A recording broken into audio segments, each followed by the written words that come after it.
So am I to take it?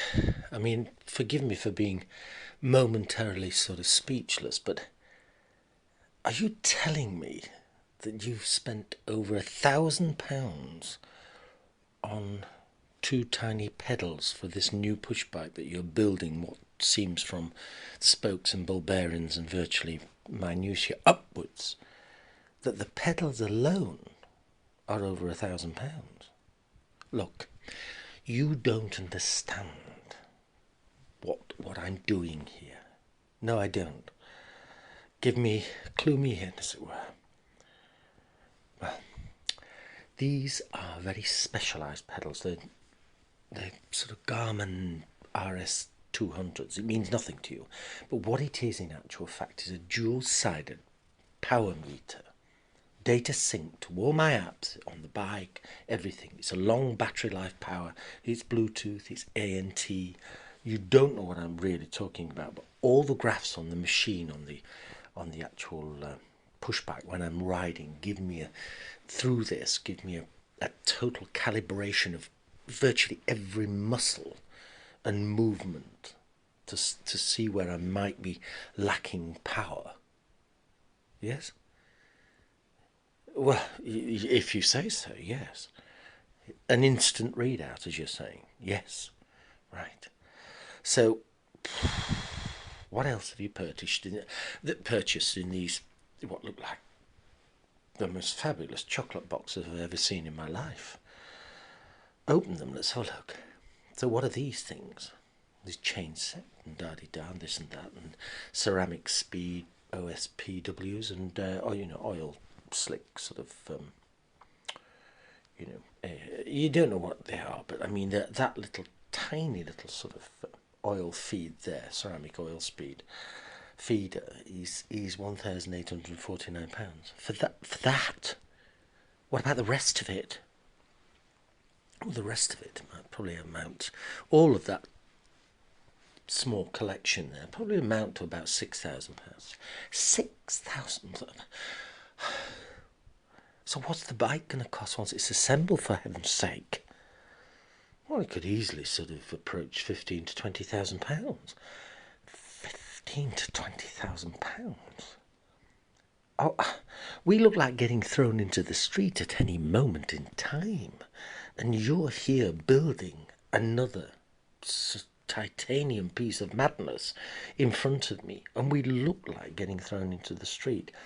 If that's 20,000, you've already got what equates to 21. That's £41,000 in pushbacks that you've got here in this tiny garret flat. Okay, it doesn't mean anything to me because I don't need any space, but you've got £41,000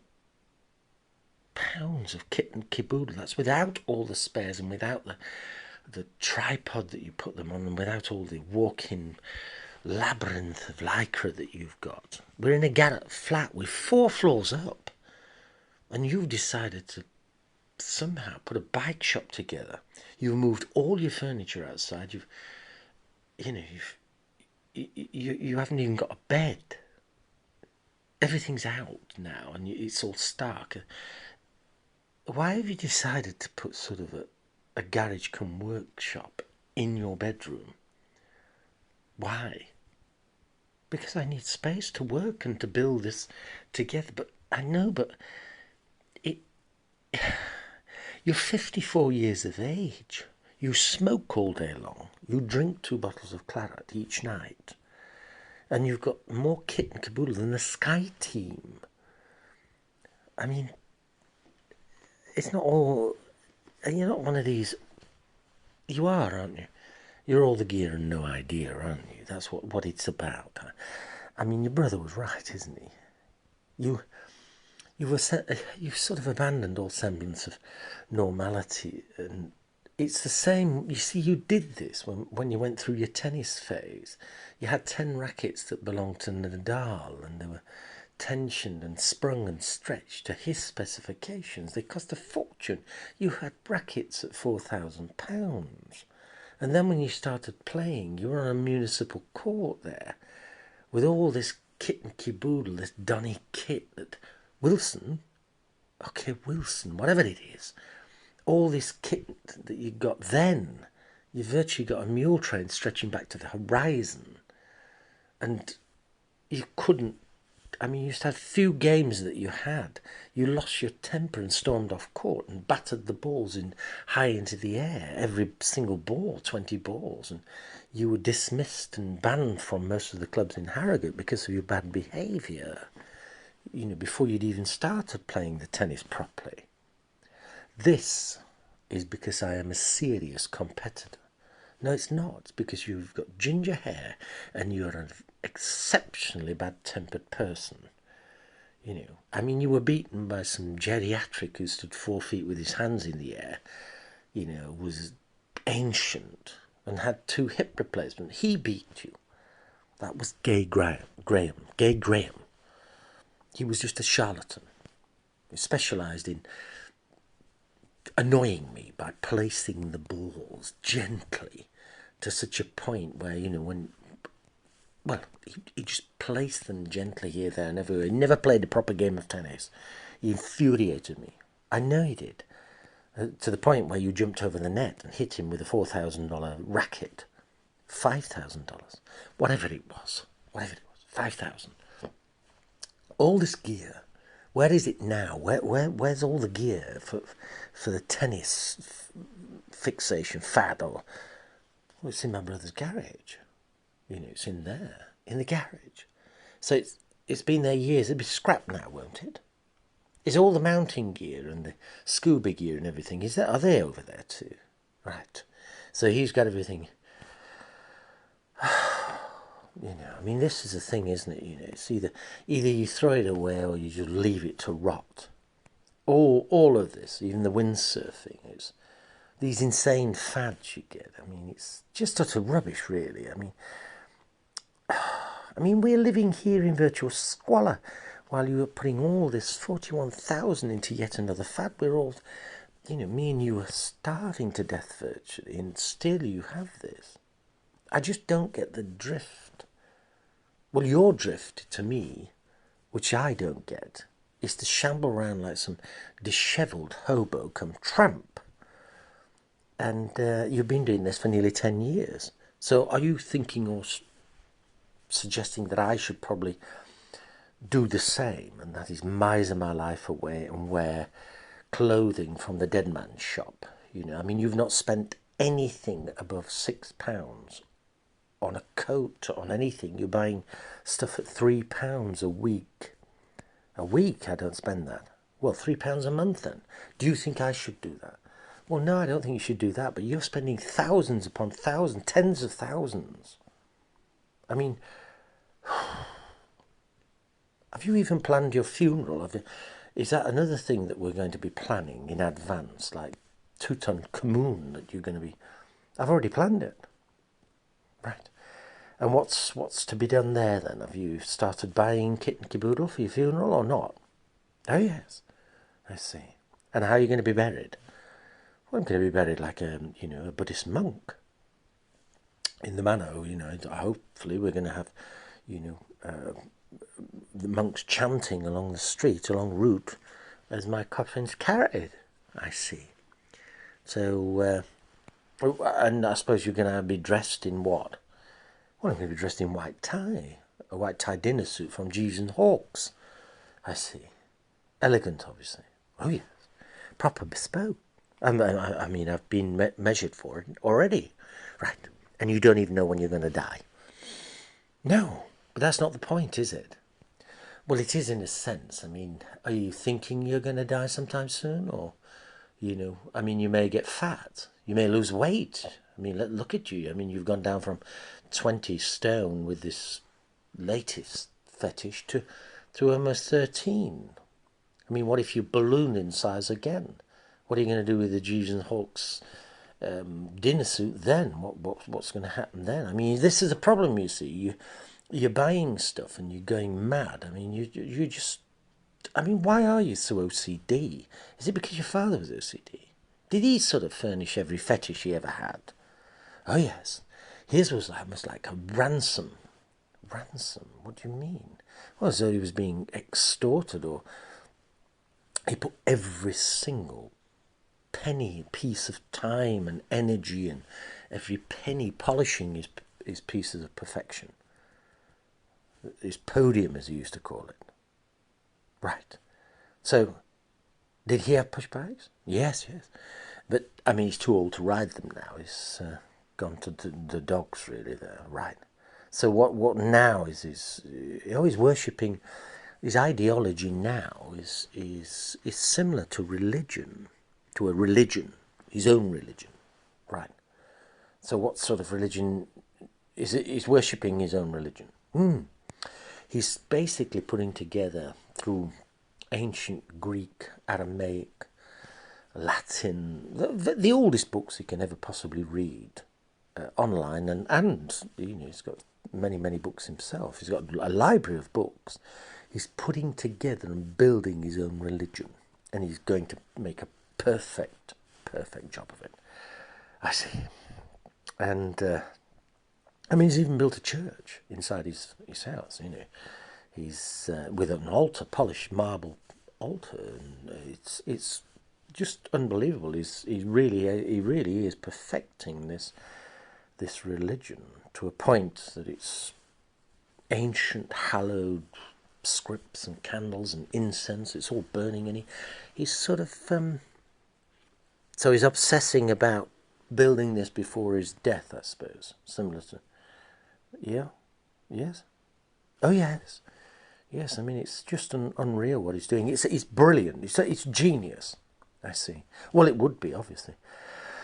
Like father, like son. A small nut job's not fell very far from the asylum, has it? You see, you think like that, but you don't. You don't realise what a pursuit. It has to be taken to the level of perfection, like me and my father do, or it's really not worth bothering. So worshipping push-bike pedals and all their equipment and is a thing. You might as well be worshipping some sort of plastic, or, I mean, this is carbon fibre. Yes, but the finest carbon fibre that money can possibly buy. But it's still carbon fibre. Why are you worshipping this? Because to me, all this is just totally worthless. It's like the Incas. They worshipped feathers. They thought gold was worthless. But to you, carbon fibre is like feathers to the Incas. You're worshipping carbon fibre. You've joined this camaraderie of carbon fibre club in your cycling, where you all swap information constantly and on social media. Every moment of every second of every day, you're swapping everything and discussing in minute detail these crazy little oil feeding derailleur speed ANXS da. And you're, why? I mean, why? It's like an insanity. It's madness, materialistic madness. I mean, to the point where I can see where the Muslims want to destroy all this sort of thing, because it's such a false, meaningless insanity. No, it's not. To us, it's like a meditation in cathedrals of our own. It's not in cathedrals. It's carbon fibre.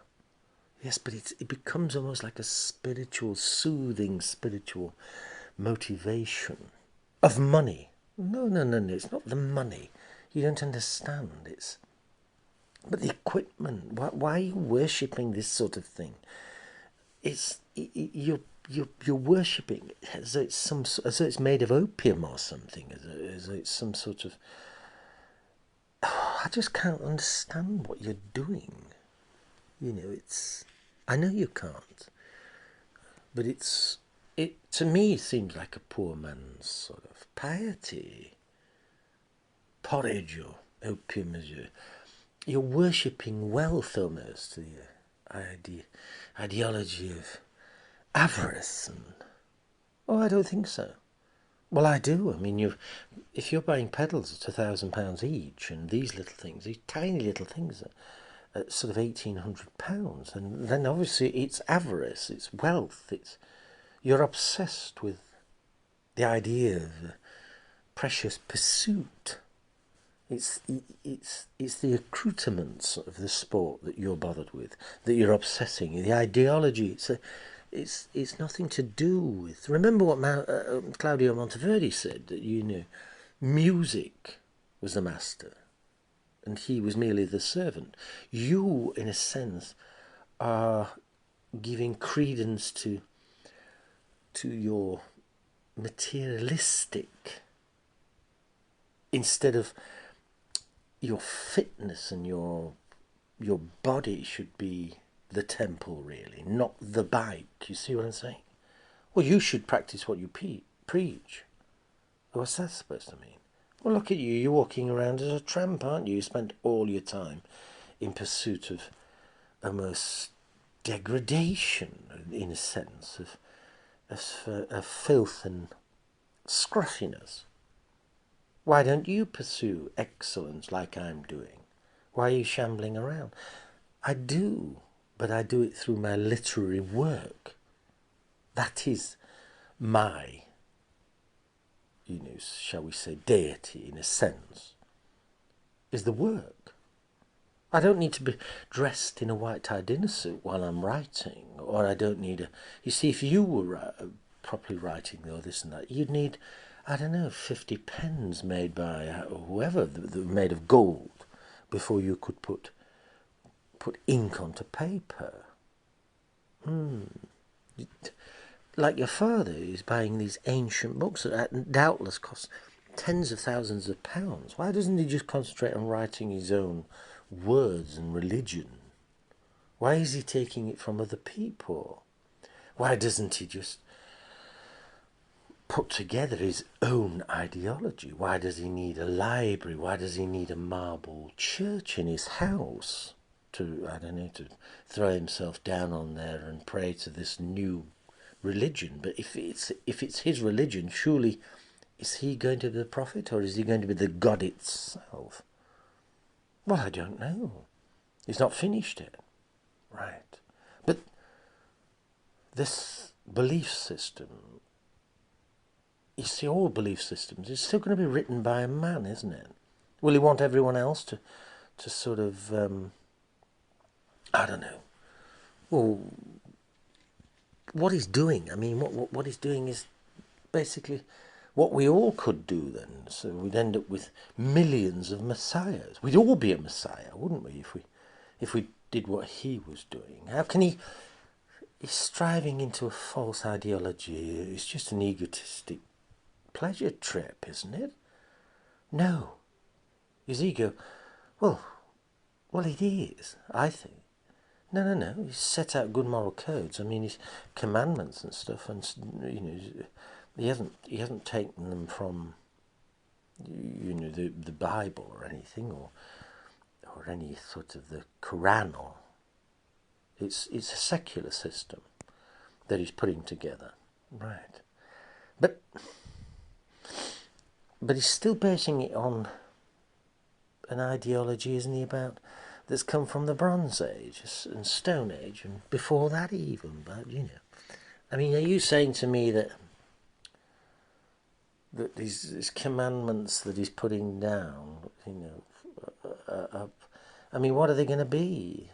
By the sounds of it, it's about greed and avarice. What is it, the commandments of a crap pound or something? Oh, charming. Well, it's true though, isn't it? I mean, if he's got to have all this round him before he can create this, or... What? I don't think you get what I'm saying. Remember the brilliant Indian mathematician, I forgot his name now, but he was an absolute godlike genius. Everyone said it. It was there. It was basically his brain. His genius was the deity, and he was revered virtually as a god.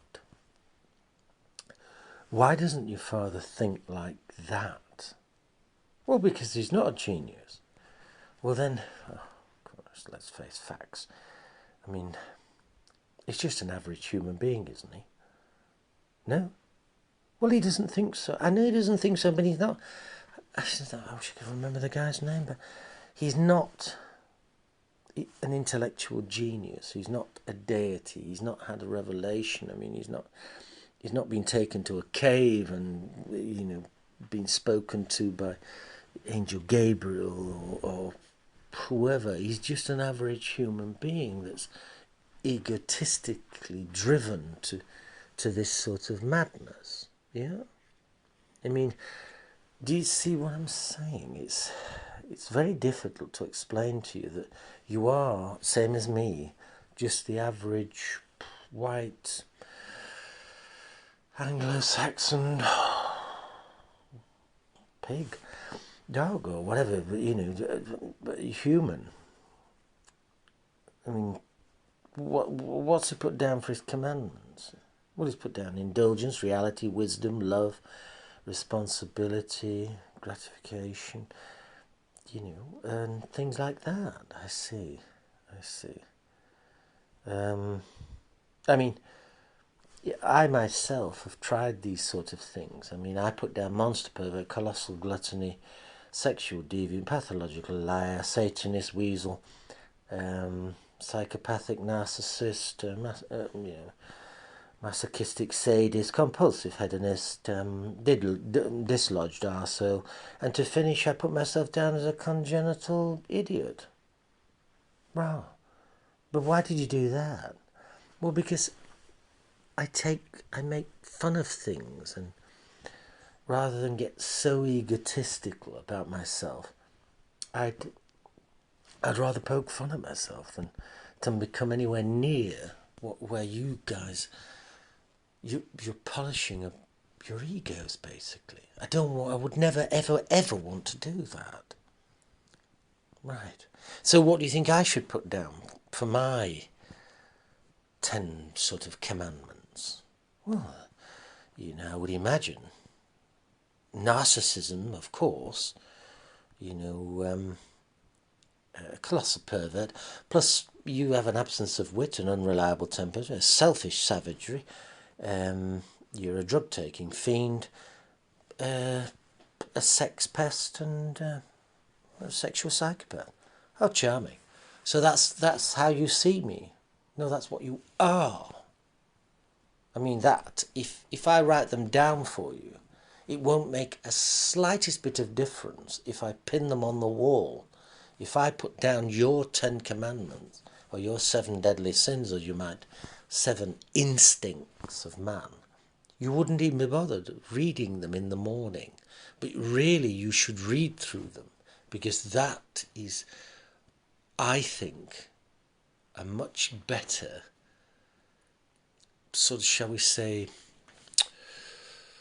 stripes on your bottom before you get too carried away with your narcissism, as it were. Well, I don't think I am narcissistic. I know you don't. But I can assure you that every 99% of most human beings are narcissistic, and you are top of the list. Well, I don't think I am. I know you don't. Anyway, continue with you. We've now got £41,000 of the most beautiful, worshipable titanium in a tiny, tiny garret flat, which, let's face it, we're going to be thrown into the street for unpaid rent at any moment. And this is what I'm trying to tell you. But I am failing. Ciao.